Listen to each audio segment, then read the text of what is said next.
Hello, everybody. We're back to Bayesian statistics. Today, I would like to go ahead and continue connecting the frequent distant Bayesian worlds. I'll be using R and also demonstrating the fundamentals of Bayesian analysis in terms of the likelihood, the prior, and how they interact to form the posterior. And also how do we begin to interpret what that posterior says. We're still working with that coin flip example. And I will just note that these slides over here, they're annotated. They are a subset of what I'll be going through today.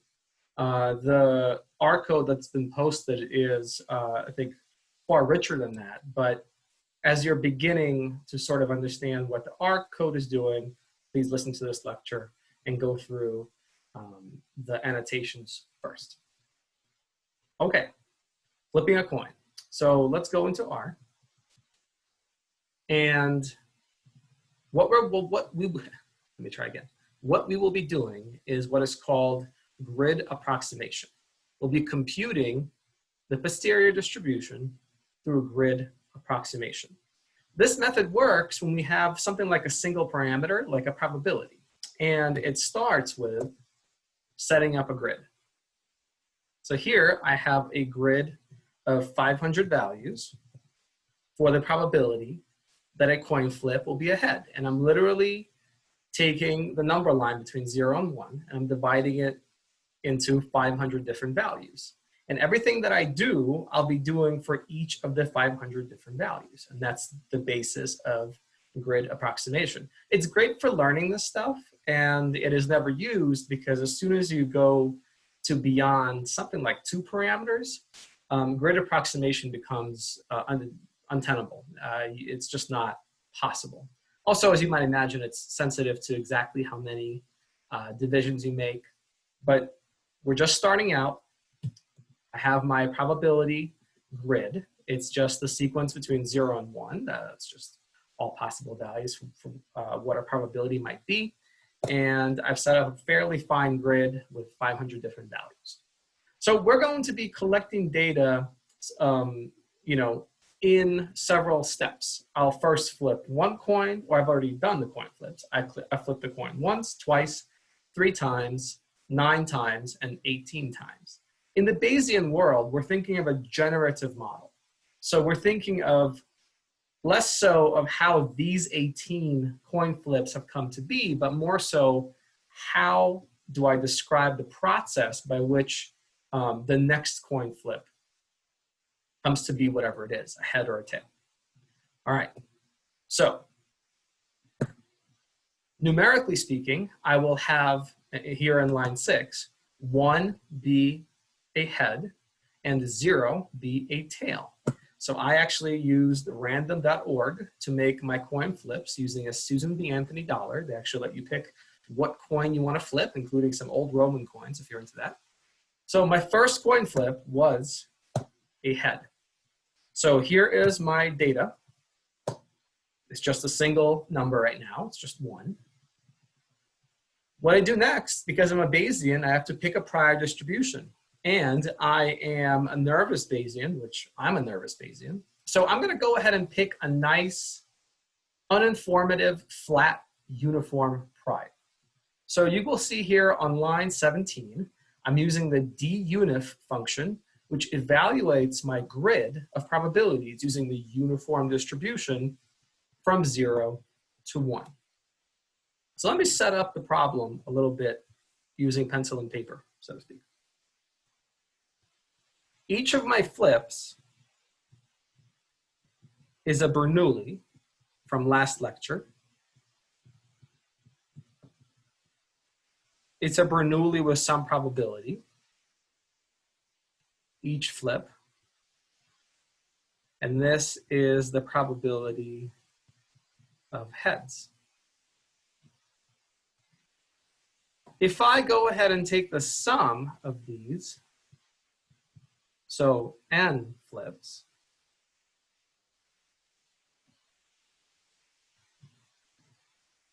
I actually get a binomial distribution. Recall that the tilde, this tilde, is read as distributed as. It's a binomial distribution. And theta. Same theta, by the way. And this is going to be my likelihood.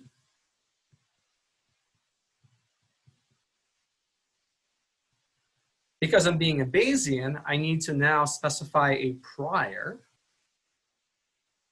for all parameters. Right now I just have a single parameter, so I'm just specifying a prior for theta.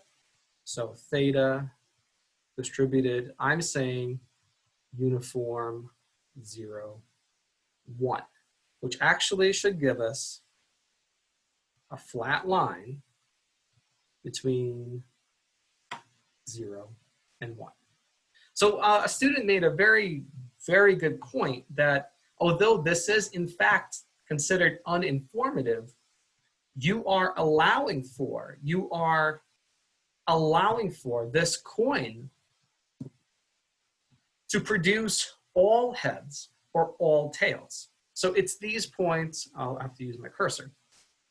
You're allowing for equal prior plausibility that the coin produces all tails, right? This x-axis, this horizontal axis, is the probability of the coin will come up heads. So you're allowing that the probability that coin comes up as heads being 0 as being equally likely as 1, and equally likely as 0.8, and equally likely as 0.5, and equally likely as 0.2. Yes, I know I just in that many words explained what a flat line looks like.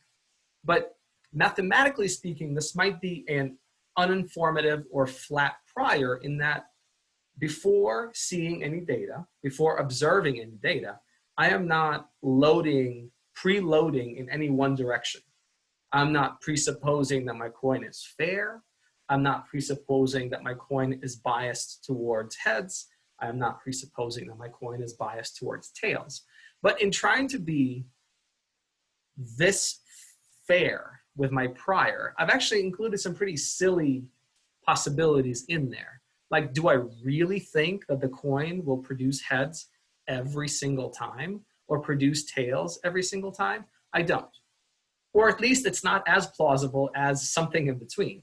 So, as what the comment stated, I'm basically reciting the comment that somebody made from our great discussion. Sometimes in an effort to pursue an uninformative, sometimes called flat prior, we actually include some pretty silly scenarios into our prior. And so it's worth it to consider if that's what you want to do. We'll roll with it, but I have another example with what I call it, or not what I call it, it's a triangle prior that I will show you where the differences are. Okay, so here is our uniform 0, 1. Again, to repeat, we're going to evaluate our grid using the uniform distribution function specified with a minimum of 0 and a maximum of 1. And I've just plotted what the uniform looks like. Now, flip back to my slides. Remember, from last lecture, we showed that the posterior distribution is proportional to, that is off by a constant that does not depend on theta, the likelihood times the prior. For my example, the likelihood is a binomial distribution. And I've decided right now that my prior is a uniform distribution. So my posterior distribution is going to be proportional to a binomial times a uniform. Now, the next few lines of code, I am just playing around with my prior and showing some properties of this prior. And I've already described them in words. I'm just going to do it again using code. So the first thing I'm doing is I'm making a function that that evaluates my uniform distribution at a set value. Basically gives us the height of the uniform at any value of theta. Yes, I know it is a flat line, but I'm just showing you that's the case using code.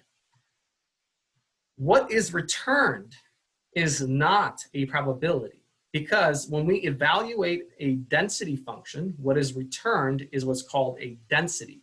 It is a relative plausibility, not a probability. Densities can be greater than 1. Probabilities cannot be greater than 1. So I repeat about 10 times or 20 times that when we evaluate our prior at a given value of theta, here at 0.25, what is returned is a relative plausibility, not a probability. So here I evaluated at 0.25. On line 25, I evaluated at 0.5. The densities are returned as the same. So what I'm saying is the relative plausibility of theta equal to 0.25 is the same as the plausibility that theta equals to 0.5. Again, I'm just reciting a flat line. If I evaluate my uniform distribution at a theta value that is impossible, like -1 or 2, I actually get 0. So it is infinitely less plausible than a value of theta that is inside the interval 0 to 1. I can use R's internal integrate function to demonstrate to you that the uniform distribution integrates to 1. So it's a real distribution. To produce a probability, this is from MathStat, the probability that our variable, say x, is between any two numbers, I need to integrate the distribution of x from A to B. In other words, if this is my distribution,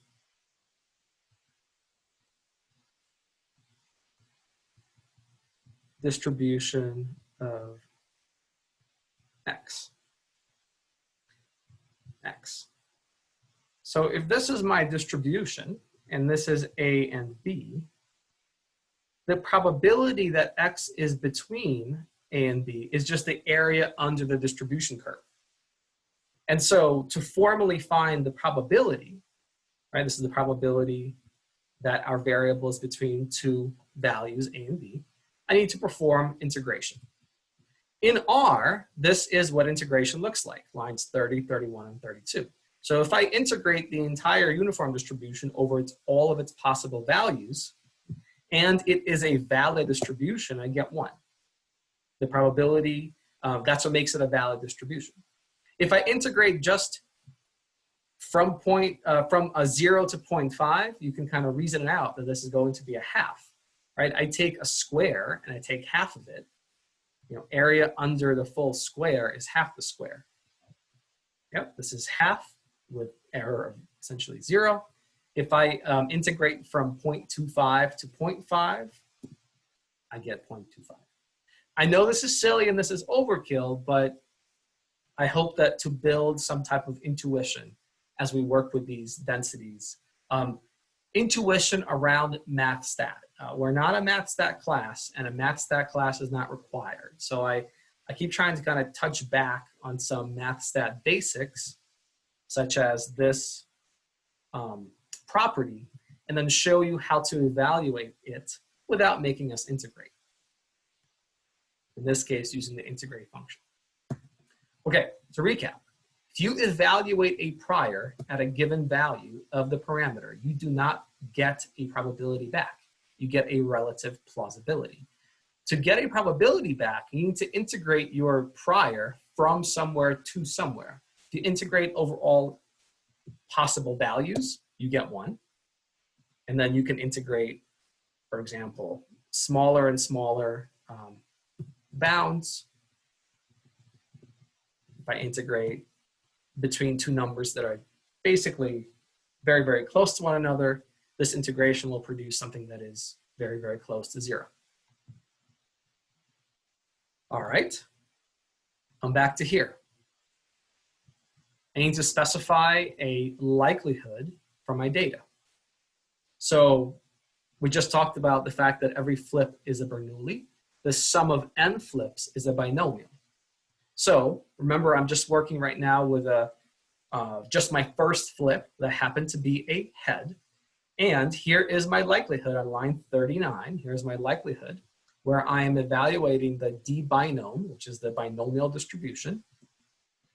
Sum of my y's, I just have 1 as my only data point, so the sum of them is also 1. My sample size is the length of my data, which is also 1. And the probabilities are my grid of 500 probabilities between 0 and 1. So when I evaluate my likelihood, I get values. Remember that the likelihood is, it evaluates what are the different values of theta that could have produced my one data point. And I hope it'll be easier to understand when I plot everything. All right, what the posterior is proportional to. Notice I'm skipping right now the cases where the likelihood is made up of 2 observations, 3 observations, 9 observations, and 18 observations. And we'll come back to that. So for now, I'm just rolling along and computing, trying to compute what the posterior is proportional to. So here with 1 observation on line 47, I take my likelihood with 1 observation and I multiply it by my uniform prior. Okay, so far so good. On line 54, I'm gonna go ahead and add the posterior to my plot. And I'm using darker and darker lines as we get more and more data. So again, line 54 is just with 1 data point, and here it is. So this should look like a pretty strange distribution. This is a pretty strange posterior distribution. Remember that my data point was a head. So we can interpret what this posterior distribution is saying. Because I have observed a head, I'm saying that after seeing my data, I can exclude the possibility that my coin never produces heads. Then my most likely value of the probability of heads is actually that my coin always produces heads. This is the only plausible conclusion after a sample size of 1 where my data point is head. But notice that my posterior distribution is defined for all values of theta, and they steadily increase. In fact, they increase linearly from 0 to 1. So in this case, my posterior mode is 1. The most likely value of theta is 1. The mean and median are going to be somewhere in between. But I want to show you mathematically why, with a sample size of 1 and my first observation being 1, what I would be getting is a line. So go back to my slides and insert a slide. So here is my posterior, proportional to a binomial distribution.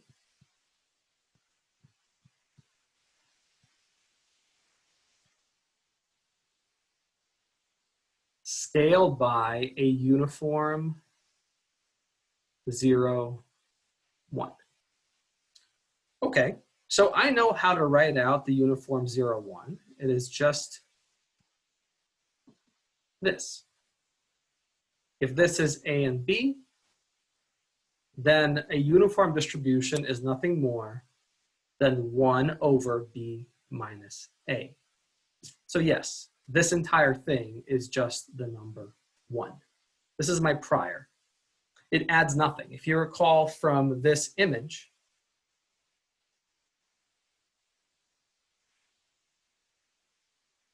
if my prior is flat with respect to theta, then it adds nothing to my likelihood. The shape of the posterior is exactly the same as the shape of my likelihood. So it makes sense then that my prior would just evaluate to something like 1.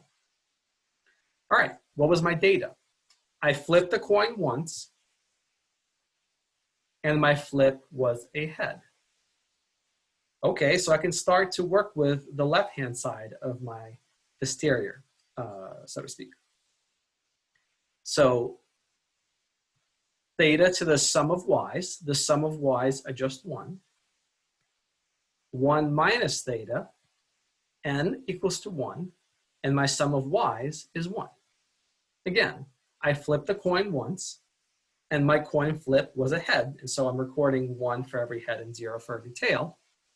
So this is proportional to theta times, this is 1 minus theta to the power of 0, which is 1. So my posterior is proportional to theta. That is proportional to a line. Using code, that's exactly what we conclude. Because I've observed a head, I can now exclude the possibility that the probability of heads is actually equal to 0, because I've observed at least one head.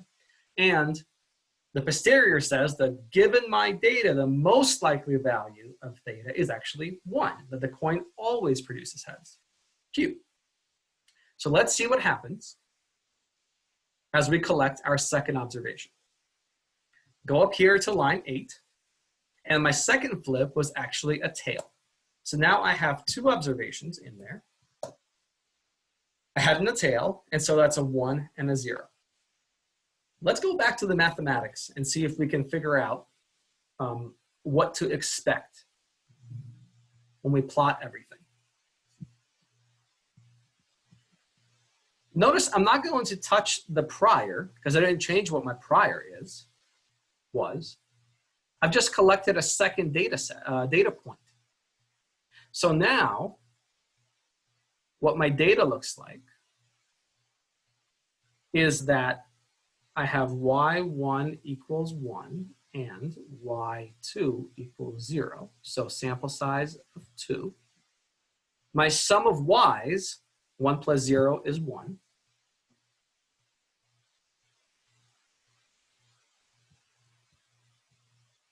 All right, 1 minus theta, n is equal to 2. My sum of y's is equal to 1. So I am now here.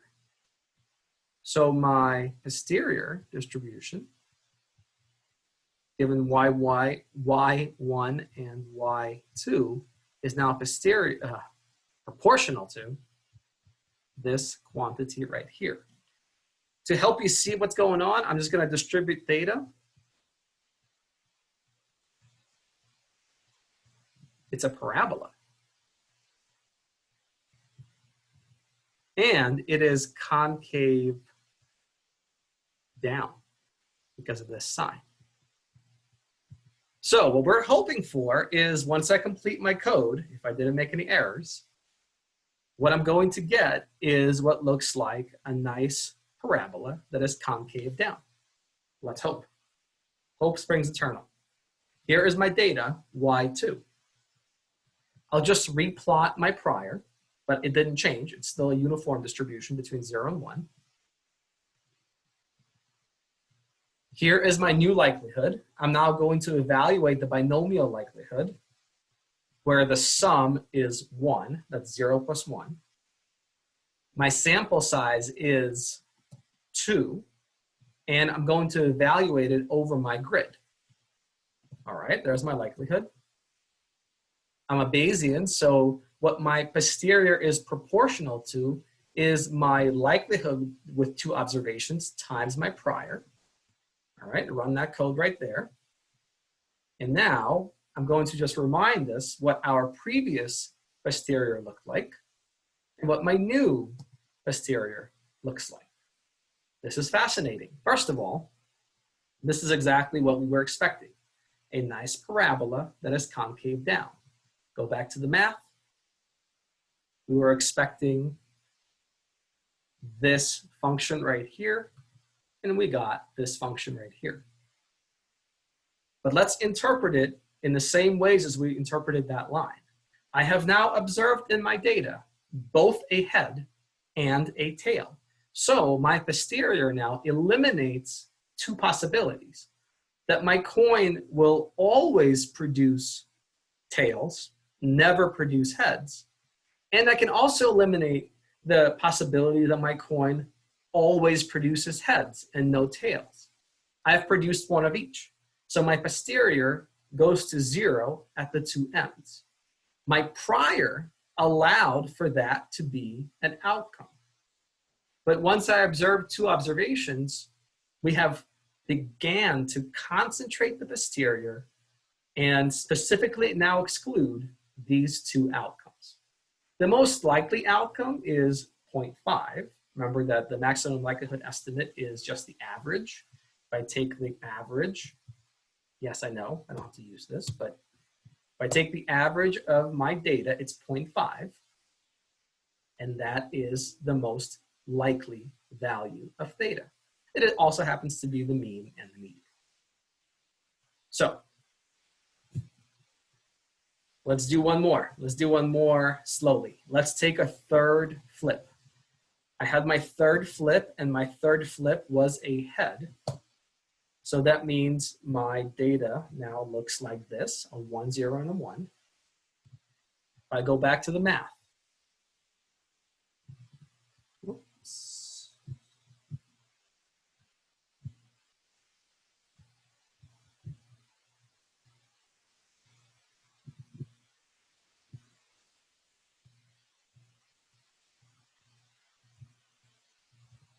All right, now we have 3 observations.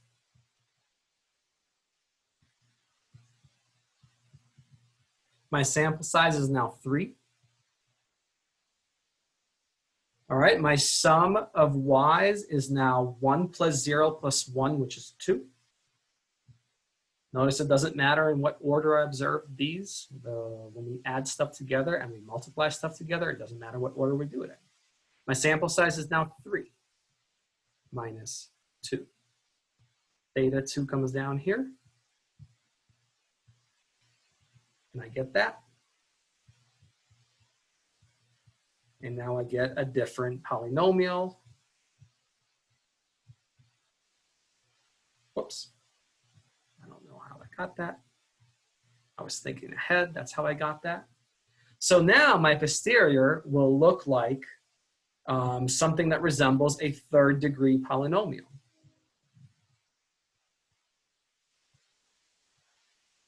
It will be proportional to something that resembles a third-degree polynomial. Let's make it happen, shall we? Replot my prior. Reevaluate my likelihood with 3 observations. Figure out what my posterior is proportional to. Take my likelihood and multiply it by my uniform prior. Add my posterior, what my posterior was proportional to, with a sample size of 1. We showed it's a line. The sample size of 2, that it was proportional to a parabola, concave down parabola. And now with sample size of 3, a third-degree polynomial. Cool. All right, let's see what happens. Comparing my nice, beautiful polynomial, parabola, rather, with a sample size of 3, I now have 2 heads and 1 tail. So it makes sense that the most likely value shifted to the right. The most likely value is now 0.667 because that's the average of my data. I'm still excluding the possibility that my coin never produces heads and always produces heads. But now I've soured on the possibility that the probability of this coin producing heads is like 0.05. Was that always likely? No, but my prior said everything is equally likely. And so observing 2 heads and 1 tail, I've really soured on the possibility that the probability of heads is equal to 0.1. I'm allowing ample possibilities. The probability that this coin produces heads is between, say, 0.4 and 0.8, not so much less than 0.2. Let's speed this procession up. I flip the coin 9 times, replot my prior, reevaluate my likelihood with a sample size of 9, what my posterior is proportional to, likelihood times the prior, add my lines through the posterior with a sample size of 9. Notice what happens is, it doesn't matter that the posterior is going down on the y-axis. Remember that y-axis is not a probability, it's a relative plausibility. What you're looking for is concentration. It is now concentrating, right? This fourth curve is now souring on the possibility that where theta is less than 0.2. When we go from my second curve to my fourth curve, the chances of the posterior being less than 0.2 have gone to basically 0. I'm integrating the curve to the left of 0.2. My posterior instead now concentrates around values from 0.4 to say 0.8. If I complete this exercise and I actually flip this coin 18 times, this is the Susan B. Anthony dollar. And now I add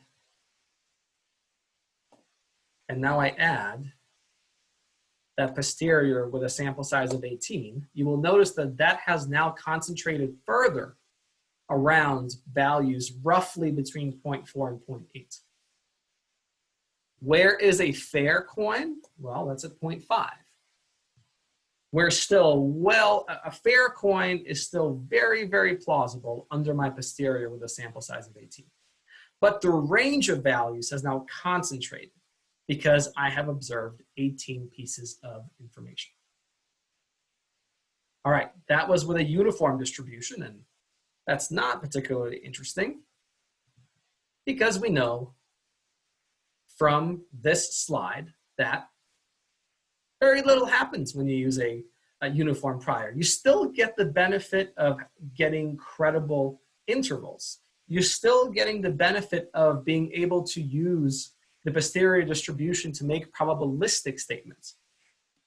But in terms of efficiency of using information, not much, not much. So I decided to make it a little bit more interesting, and I went with a triangle distribution.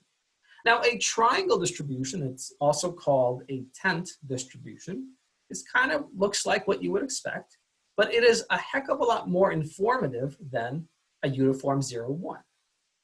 So first of all, if you probably don't have the triangle package, I wouldn't assume that to be the case. So go ahead and install the triangle package if you are working through the code. And here is what our new exotic triangle prior looks like. So this is a lot more informative, but I argue also a lot more reasonable than my uniform 0-1 prior. First of all, I'm explicitly excluding a priori. I'm a priori excluding the possibility that my coin is always never tails, that my coin is never heads and always heads. I think that's silly. Never have I ever seen a coin like that. Screw it. I'm also saying that I believe in a fair world. I think it is still more likely than not, and I've never held a Susan B. Anthony dollar, but I think it is more likely than not, a priori, that 0.5 is the most likely value for the probability of a head. But I'm allowing for there to be some differences there. I think it is far less likely that the probability of heads is like 0.2 or 0.8. So this is why a triangle prior, I think, is actually a more reasonable prior for this little exercise.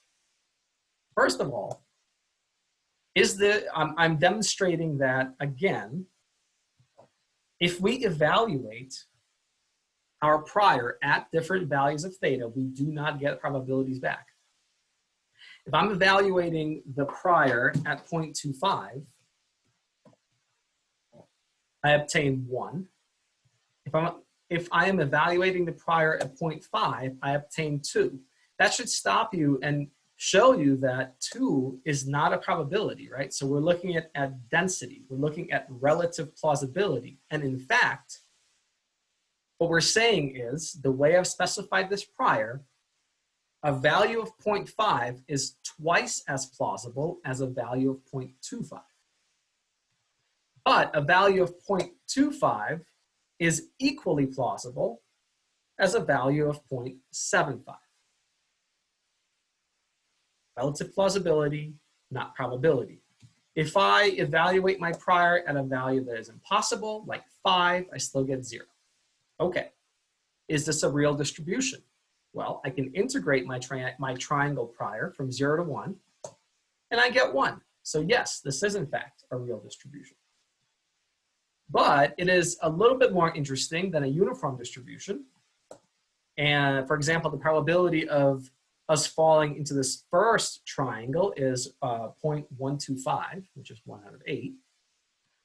The probability of us being around between 0.4 and 0.6, probability of us being between 0.4 and 0.6 on line 85 is 0.36.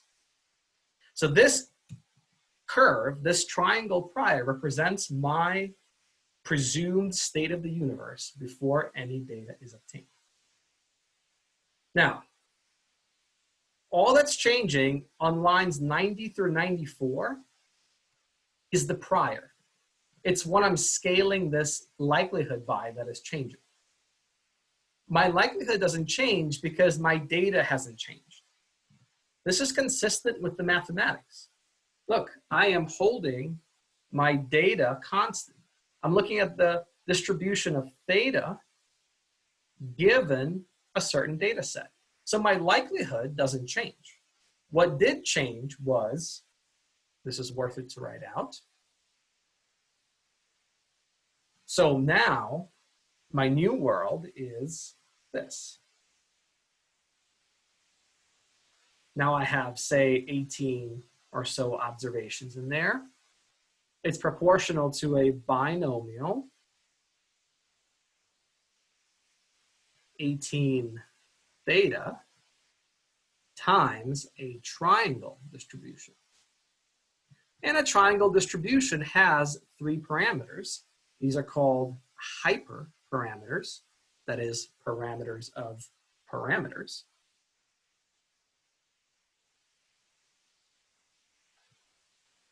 Hyperparameters, the way I have specified it, it's right here. Here are my 3 hyperparameters: the midpoint, the lower bound, and the upper bound. So 0.5, 0, and 1. 0.5, the midpoint, the lower bound, and the upper bound. Just for the sake of completeness, here are the hyperparameters of the uniform distribution. They were 0 and 1. Okay? Let's see what this looks like. I'm just going to use R to show us what this looks like. Again, I don't have to recompute the likelihoods because I didn't collect any new data. I've just changed my a priori beliefs about the nature of the probability of heads in a Susan B. Anthony dollar. So here is my, I will just have to recompute what my posterior is proportional to, the likelihood times my new prior. Notice this is the T prior for triangle prior. And now I'm going to add these lines one by one. So with a sample size of 1 and just the head observed, here's what it looks like. So first of all, I think this is a cool looking shape. It's like a shark fin or something. But our posterior now reflects the fact that I have excluded the possibility a priori that my coin is never heads or always heads. And we are reflecting this interesting curvilinear relationship of how the triangle distribution interacts with the binomial distribution. I'm not going to work out mathematically what the triangle distribution is about, but I'm now seeing this shape. I'm assuming there are some squares in there. This is what we have R for. With a sample size of 2, where we now observe a head and a tail, here's what we're looking like. Now, with a sample size of 2, our posterior is now symmetric. Interesting little curve here at the left-hand tail and a right-hand tail. The most likely value hasn't changed. In the posterior, the most likely value of theta is still 0.5. All right, the sample size of 3, 2 heads and a tail. I now shift in the direction of probability of head being a little higher because now I have observed 2 heads and a tail. Sample size of 9, I'm in trouble. With a sample size of 9, remember, we're looking for the posterior to become more and more concentrated around some set of values. I have now soured on the possibility that the probability is less than 0.2, and I've begun to sour on the possibility that the probability is greater than, say, 0.9. So my values are now again concentrating to between 0.4 and 0.8 for the probability of a heads. And you can just see this little, I'll call it kink, that is reflected from the shape of our prior with a sample size of 9. Finally, with a sample size of 18, we have now begun to concentrate even further around some set of possibilities. And there is what a fair coin would be like in terms of its probability of being a head. And that is still very, very plausible inside of our posterior distribution. However, notice that if I now plot the maximum likelihood estimate, which would be the mean of y18, which is 0.61,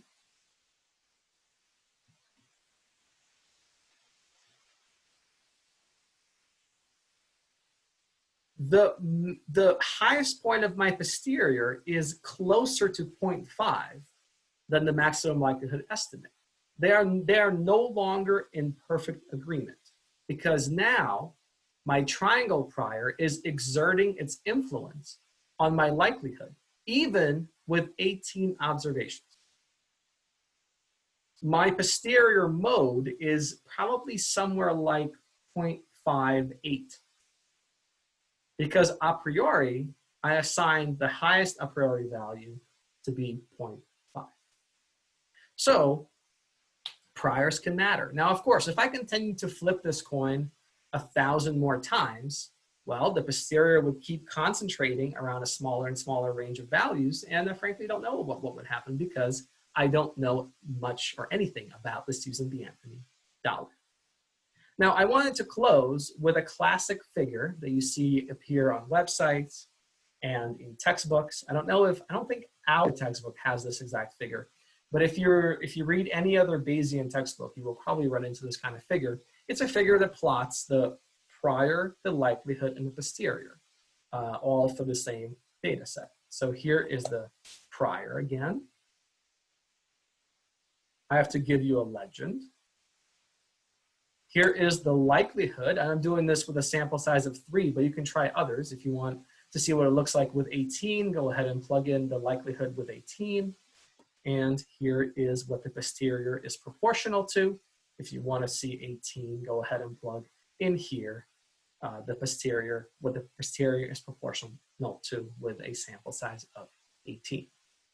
So here, this figure, I think, makes it clear that the posterior is sort of a weighted average between the prior, in this case, nice tent distribution, and the likelihood, a nice smooth curve.